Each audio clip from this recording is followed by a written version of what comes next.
Assalamualaikum semua.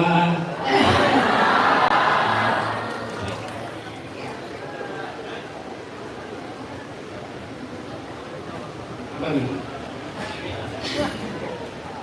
Peserta di atas kaki. Berarti ini ketidakadilan ya?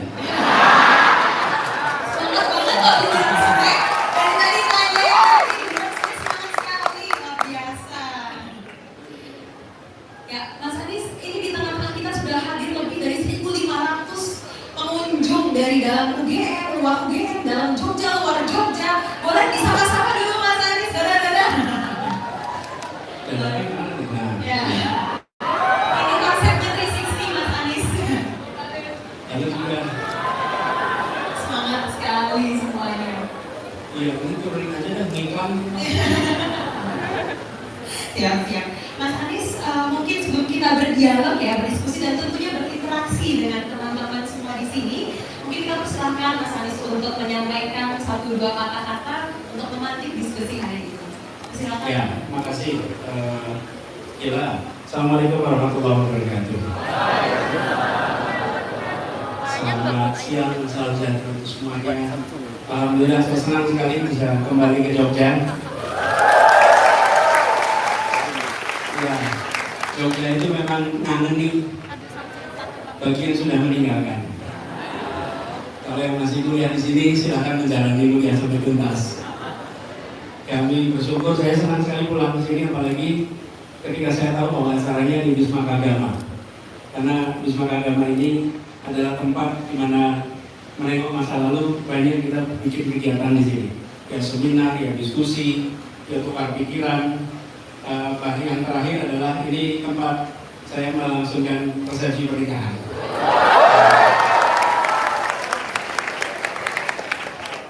Udah resepsi belum? Iya, saya resepsi pernikahan saya di sini dan tempat ini seperti saya bilang tadi penuh dengan kenangan.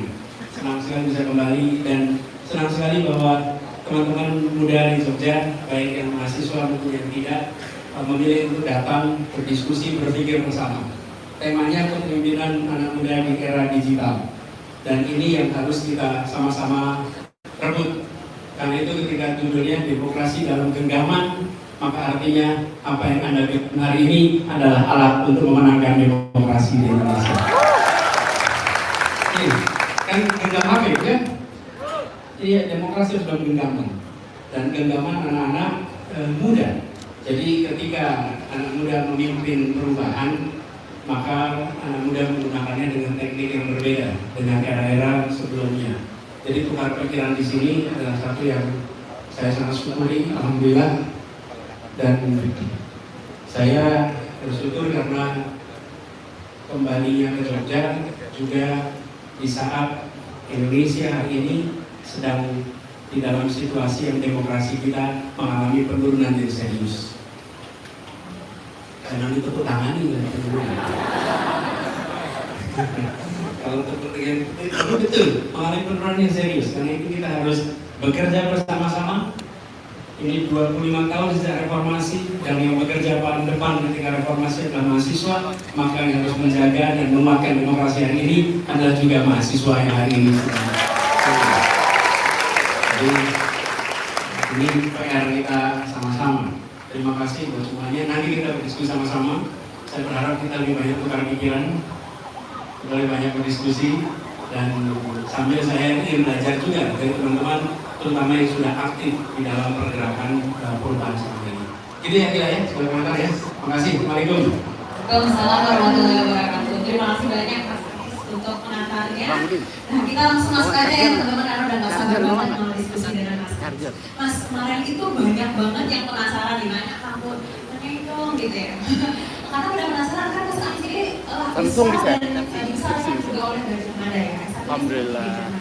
Jadi sebenarnya yang paling penasaran Mas Anies itu favorit makannya itu kantin fakultas mana sih Mas? Atau Mas Anies jangan-jangan tim Bengkel? Ya, dulu makannya di Bonbin. Di Bonbin. Di Bonbin ada banyak ukurannya. Di Bonbin. Karena saya di fakultas ekonomi. Oh. Banyak yang mengira manis fakultas sospol ya? Fisipol? Bukan, saya di fakultas ekonomi. Saya kuliah fakultas ekonomi. Nah, di samping fakultas ekonomi itu ada sastra, sebelah selatannya, sebelah timurnya itu filsafat, sebelah utara fisip. Tapi buat saya yang paling penting Tenggara. Fakultas psikologi. Di situ kita menerapkan harapan untuk masa depan. Jadi di Bondin itu, Bondin kan terkadang fakultas ekonomi kan. Nah, disitulah saya ketemu dengan pacar yang jadi istri. Fakultas ekonomi, fakultas psikologi. Jadi saya fakultas psikologi, istri saya fakultas, saya fakultas ekonomi, istri saya fakultas ekonomi.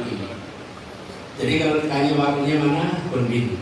Oke, terjawab ya netizen. Satu itu, tapi beberapa sebetulnya. Beberapa coba ya, Ya, lagi mas. kita udah kuliah Bondin. Bondin. Tapi saya di sini itu bukan karena kuliah saja.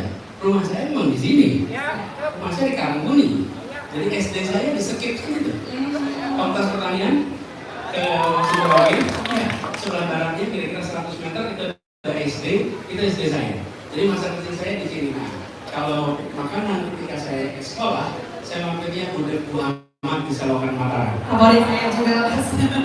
Jadi saya sering mampir di situ beli gudeg untuk dibawa ke sekolah untuk makan ketika sekolah.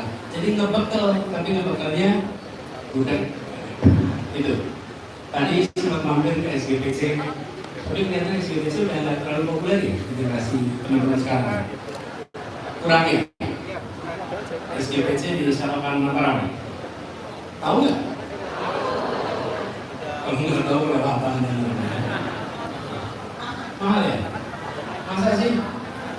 Dulu itu waktu saya lagi kuliah nih, SGPC tempatnya di samping gedung besar. Satu ketika, zaman kami kuliah, ada seorang alumni yang bayarnya 5 juta rupiah. Rupanya ketika dulu kuliah, dia sering gak bayar. Jadi dia makan tapi nggak ngaku. Makan 2 ngaku 1, makan ketiga ngaku 2. Nah, terus dia merasa punya hutang, dan ketika sudah jadi seseorang, dia kembali ke kampus, bayar makan SPBC-nya 5 juta rupiah. Waktu itu 5 juta tuh banyak sekali, karena dolarnya cuma 2.500. Jadi bayangkan 5 juta itu berapa dolar jadi kira-kira? Ayo, fakultas ini. Berapa? 2.000. Nah, 2.000 dolar kalau sekarang berapa? 30 juta. 30 juta, 15.000 sekarang dolar. Jadi kebayangkan dia kasih uangnya agak banyak di masa itu. Jadi itulah tempat-tempat kita sering makan masa itu. Dan sama di sini ada nasi kucing di depan panti rapid itu. Atau masih ada banyak sekali. Nah, Mas Anies, masih ngomongin menjadi mahasiswa UGM. Kilas balik lagi, kita flashback gitu. Berapa sekian dekade yang lalu. Mas Anies itu dulu kan sebagai ketua senat ya Mas ya. Boleh nggak sharing ke kita juga? Sebenarnya dulu masih sejalan nih dengan topik kita. Sebagai pemimpin muda zaman Mas Anies itu sebagai ketua senat itu seperti apa sih Mas? Sebenarnya sama aja seperti yang sekarang kalau kita lihat ya teman-teman aktivis BEM dan tadi Gibran sudah bicara ya panjang lebar gerakan mahasiswa masa itu kita berhadapan dengan kekuasaan yang jelas-jelas tidak memberikan kesempatan untuk mengkritik. Karena itu seringkali gerakan mahasiswa menggalang kekuatan dengan berbagai tema, sesekali tema domestik, sesekali tema internasional. Tema internasional itu biasanya dibolehkan, tema domestik biasanya dilarang. Nah, banyak sekali tema internasional itu tanpa kita sadari menjadi latihan menggerakkan massa. Karena kalau mengumpulkan begitu banyak untuk tema domestik, belum tentu semua orang berani. Tapi ketika tema internasional, banyak yang datang. Nah, pada masa itu kita berhadapan dengan kekuatan yang pada waktu itu masih mayoritas angkatan bersenjata, bukan bukan polisi, tapi angkatan bersenjata. Jadi demo di sini biasanya terjaga adalah dari TNI, bukan dari polisi. Nah, kami di sini mencoba untuk bagaimana membuat gerakan mahasiswa itu juga populer di kalangan mahasiswa. Karena banyak pelaku yang juga merasa skeptis buat apa terlibat. Nah, kita mencoba dengan ada misalnya penelitian tata niaga cengkeh.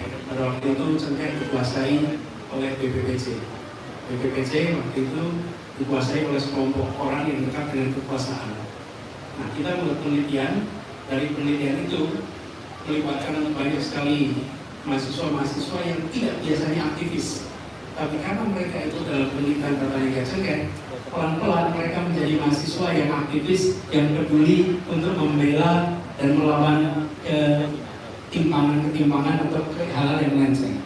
Jadi itu adalah salah satu contoh gerakan yang dilakukan di era 90-an.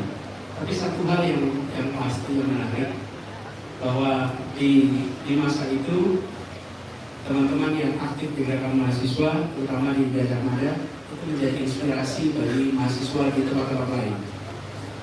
Di kampus ini banyak sekali generasi pertama yang baru kuliah, dan banyak sekali pejuang-pejuang mahasiswa yang berangkat dengan semangat yang luar biasa, karena mereka adalah generasi pertama yang ingin Indonesia lebih baik.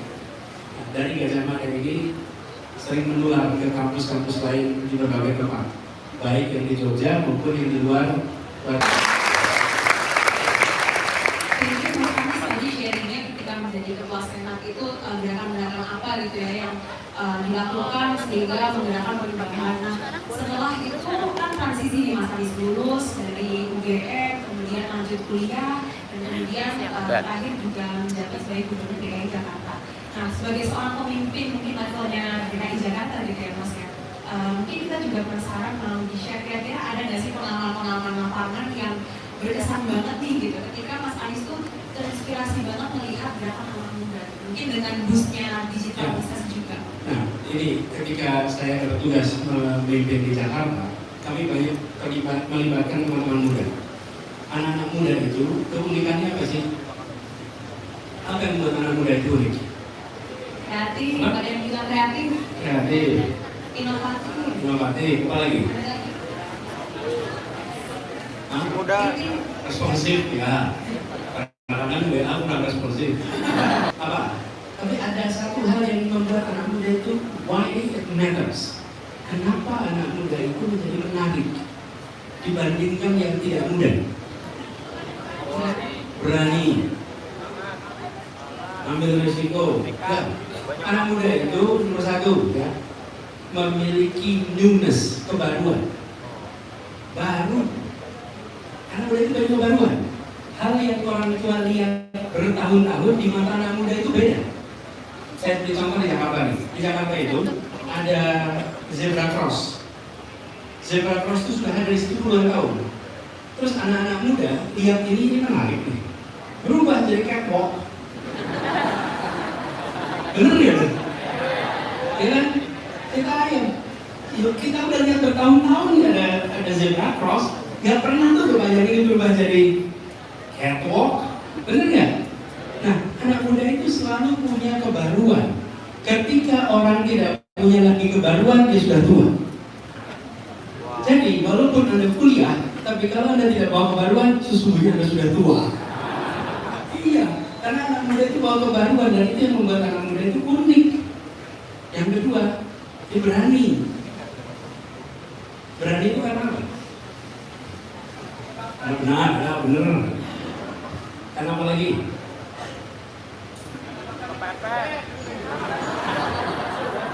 Diulang mas. Kenapa tadi? Saya mau ulangin, tapi pakai mikrofon saya repot ya. Ya, karena bapaknya punya kuasa ya. Tapi jangan gitu, oke? Berani karena benar. Kenapa lagi? Ya berani itu karena bernyali. Oke. Yang kedua, berani karena tidak tahu risiko. Benar nggak? Iya. karena masih muda, maka pemahaman atas risiko menjadi lebih sedikit, sehingga lebih berani daripada yang paham semua risiko. Karena anak muda bawa kebaruan, bawa keberanian, dan justru karena kepolosannya, sering disebut ketidaktahuannya, maka dia berani mengungkapkan hal-hal yang oleh generasi sebelumnya tidak berani diungkapkan. Karena itu jadilah anak muda yang pemberani, yang membawa keberanian untuk mendorong pembaruan. Ya.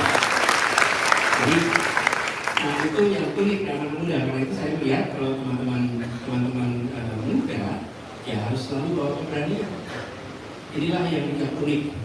Jadi saya pun beberapa kali sempat bilang, Anda disebut muda karena bawa kebaruan, dan Anda bicarakan masa depannya. Tapi kalau tidak bawa kebaruan, maka Anda sudah tua. Itu, mudah-mudahan jawab ya.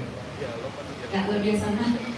Mas Adi, sebenarnya seberapa penting sih anak muda itu untuk mengetahui risiko? Maksudnya, apakah lebih baik mereka mengetahui risiko tersebut supaya bisa membuat semacam calculated risk gitu ya, atau lebih baik mereka memang supaya nyalinya semakin kencang tidak tahu risiko sama sekali atau tidak? Ya, teman-teman muda bisa mengungkapkan karya-karyanya berat. Anda tidak punya konsekuensi khusus yang harus ditanggung. Selain itu juga Anda punya ruang yang kosong untuk berisi bebas. Bukan pemegang senjata, bukan pemegang kuasa ekonomi, bukan pemegang kuasa intelektual. Jadi ada kebebasan untuk bergerak. Jadi karena itulah kenapa anak muda menjadi kunci. Lalu ada yang menarik ini, anak muda ini gelisah kalau melihat situasi kanan kirinya tidak nyaman. Dan di era digital ini, saya melihat aktivisme anak muda ini luar biasa.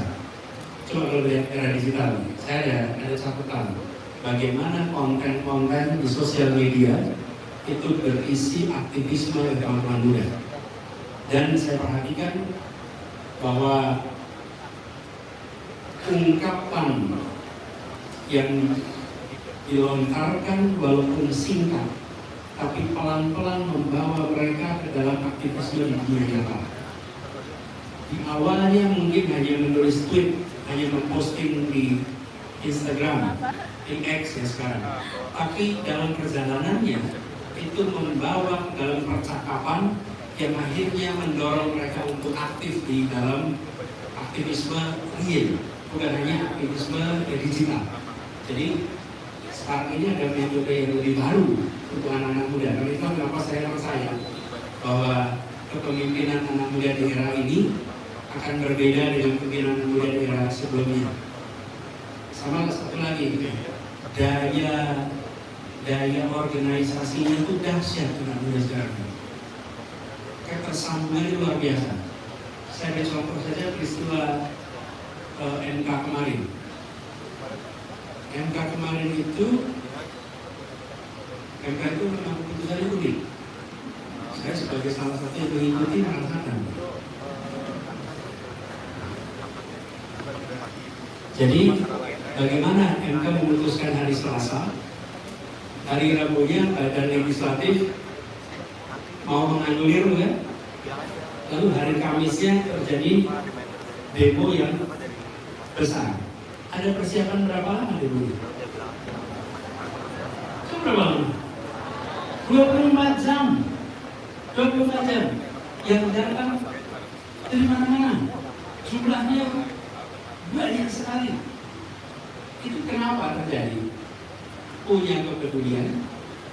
Ada aktivisme yang menggunakan istilah saya tadi, demokrasi dalam genggaman tangannya. Kemudian ada kemauan untuk bertindak, bukan hanya kemauan untuk menekan tombol-tombol di sini. Dan itu semua bergerak. Nah, saya rasa ini menggambarkan ke depan dari peristiwa itu, bahwa anak-anak muda mampu mengorganisir diri dalam waktu yang cepat dan tak perlu saling berkenalan, tapi mereka memiliki kesamaan ide, gagasan, dan kepedulian, dan mereka memiliki daya dobrak yang luar biasa yang kemarin kita rasakan sama-sama menyelamatkan konstitusi kita.